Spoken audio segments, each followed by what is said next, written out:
Hey guys, Jeff with Westcott Designs. So I did a video last week, and really that video was just to show people the principles on a preload collar. People were saying, hey, your preload collar is a spacer lift and this and that. And all I was doing is a very simple explanation, trying to make this as easy as possible.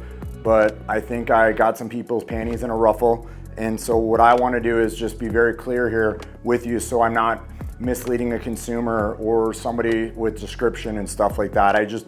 For me, at the end of the day, it's not about selling our product. It's about you figuring out as a consumer what's best for your needs. Do I need to spend $5,000 and buy King suspension, or the brand new vehicle that I just bought?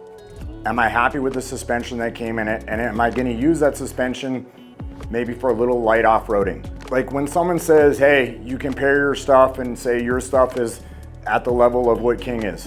In no way is it the level of what King is. It costs 10 times as much. It's like comparing my lift kit on a factory shock that is a production shock to a Ferrari. Hyundai, Ferrari. Okay, so there's no confusion here. Like our lift kit that we sell to go on your factory suspension is going to integrate into your factory suspension. It's going to make it work the way it was designed from the factory, and it is going to be the best solution for your factory shock. I see guys out there, I've seen them write, hey, I'm thinking either King's or Westcott's lift. They're not in the same ballpark. They're doing the same thing. They're working the same way as far as principles. They all have valving in them. They all have internal bump. They all have different settings and stuff like that. As far as like settings on this King, it's fully adjustable. You know, a lot of the Fox shocks, they're IFP, so internal bypass, all that stuff, it has no adjustments. So top of the line, moving down, this is a 1.5 inch diameter. This is the old Tacoma off-road. It's 1.5 inch diameter. So you know the fluid and the valving is much smaller than this King down here at the other end. Moving into the Hitachi, and I'm not saying that these are all the same struts that go, or shocks that go in the same vehicle. I'm just using these as examples, because another thing I saw is guys said, hey, you know, if you get a longer stroke shock, you can get more travel out of it, this and that. Yes, you can, but you can't just put longer shocks in a vehicle and expect that they're going to work. And when I say that is because the Tundras, I'll give you an example. The Tundra came out in 22. It's now the same Tundra from 22 to current model. You can't just go put a set of longer struts or shocks in the front and expect that those axles are not going to fall out. They are going to fall out. They're not designed like that. They fall out on the driver's side, on the input side. They fall out when you're turning the wheel and if you're driving it on hard surfaces. I've seen it happen many times with many different companies' lifts, but the problem is that these consumers do not get educated on this stuff, and they are misled, or they don't have enough information to take that to the bank. And the problem is they do require longer axles. The red axles and the silver axles that Toyota provides or offers, those are longer axles. The CV cups on both sides are 1/4 inch longer on each side, so that helps to keep the axles in the truck from falling out of the truck, okay? So we're moving on down. Here is a 2-inch diameter Bilstein 5100. I saw someone say, well, you know, you should get some 5100s. Yes, it's larger than that. It's not any larger than a Hitachi, and overall length is not any longer than if we're talking about a Tundra, because you can't lengthen it again. Like I said, you cannot put a longer shock in it without longer axles. And in the description there, it will tell you that. It says, if you're going to do this, or you're going to go over this, you're going to need these axles in the truck. The reason why we make a collar for this is because these struts that Bilstein offered at the time only went up to 2.3 inches at full clip height adjustment. Problem is, on the Tacomas or the Tundras, the old Tundras and the old Tacomas, the gas tank was on the driver's side, the master cylinder was on the driver's side, and the driver's weight. So it caused us to have a taco lean, is what they would say on the Tacomas. And so when you put this to max clip height and you sit back in the truck has a lean to it. Or if the passenger side is set at top clip height, it's at a maximum of 2.3 because it doesn't have the weight on that side. So we designed our preload collar to work on that particular strut. Here we are into the Fox 2.0s. Again, adjustable dial, working like a preload collar, it is doing is preloading the spring, and in return is making the shock go longer, and in return is giving more lift to the truck. 2.0 adjustable here, that. Okay, this is the original Bilstein strut. It's a 6112. It doesn't have any adjustment in it. This 6112 is what came in from the 2015 to the 2018 it came through 18 in the 4Runners. The collar was non-adjustable. What we did is we built and designed a preload collar to create lift on this truck so you could lift it and still use your factory suspension. People say, oh, well, how long is it good for time-wise? I started doing this back in 2015 for the TRD Pro models only. And back in 2015, I know 3 years ago, I had trucks that had over 150,000 miles on them, still had the factory Bilstein in it, still had our lift in it, and was still working, okay? So people say, hey, is it gonna cause premature wear? I have never had a preload collar cause failure on any of the factory struts. Now, if something failed, it's because someone didn't install it properly. It didn't fail because it failed. Our preload collar is much stronger and is better designed than the factory steel collar that was in there. And when we tested it for how many tons it'll take, it almost takes double the amount before it actually splits or breaks or causes failure. But I can tell you this, the shock would fail, the body of the shock would fail before the collar is gonna fail.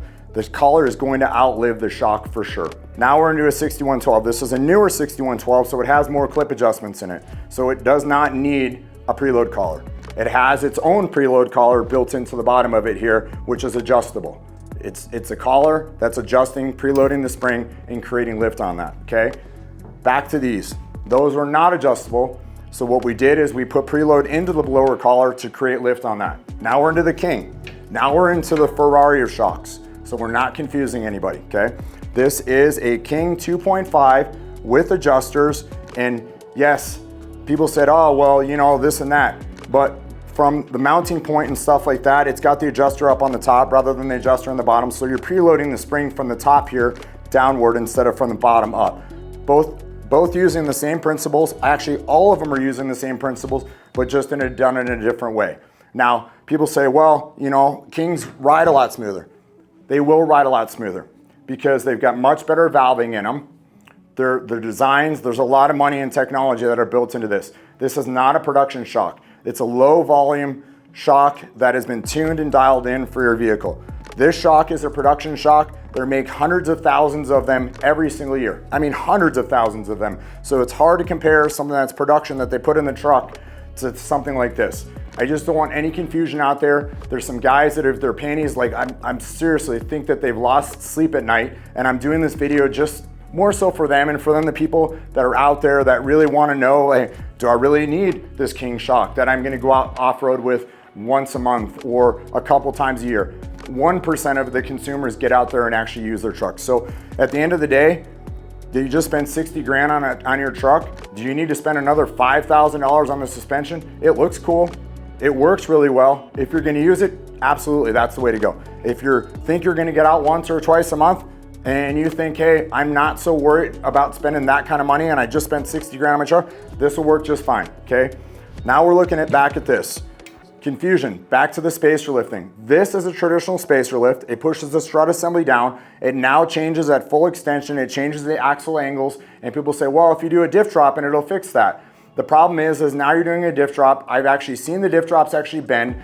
When you get them on the pavement or on a hard surface, it actually tries to twist the diff drops on the 22 to 25 vehicles. And I'm not gonna go into brands of diff drops that I've seen do it because I'm not here to bag on other companies or talk down about other companies. I just have seen failure. And if you can tell, I'm passionate about what I do, and that's why I'm talking to you guys about this, because I want there to be no confusion. So do not compare this traditional spacer lift to our preload collar. They're not the same. This, when it goes up to full compression, if it does not have something to limit the bump stop, it is going to bump out here internally up in here, and it's going to damage the top of the shock shaft where the seal goes in, and it's going to damage the seal. It's going to eventually either leak there, or what's going to happen, it's going to go to full compression, and you're multiplying it about 3 times as the vehicle comes down and goes to complete stop because the shock bottomed out, and it causes it to snap off here. I call this the fuse on the shock. And the reason I call this the fuse on the shock is because down here on the bottom of this, Where you weld becomes brittle because you've heated it up to extreme temperatures and it becomes brittle. This is the brittle point. So they'll either turn themselves inside out or they'll snap themselves off. I have another video that's a ways back.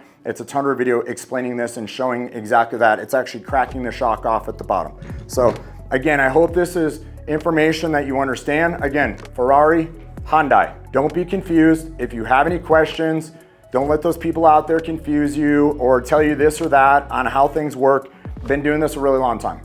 I have been doing this my whole entire life. I worked the last 20 years for Toyota, and I started this company 6 years ago with my wife. And I'm gonna tell you this right now, we still to this day do business with Toyota R&D, okay? There's a reason why they do business with us. It isn't because we don't know what we're doing or we don't make a good product. It's because they trust us and they know and they believe in us. And on top of that, we don't make things that don't work. Everything we build, we overbuild everything. Like I said, this collar is overbuilt for what it is. But for the price point that it falls under, you will not find something that works better for the price point that it works on your factory shock. Then you get up into something like this, much more expensive.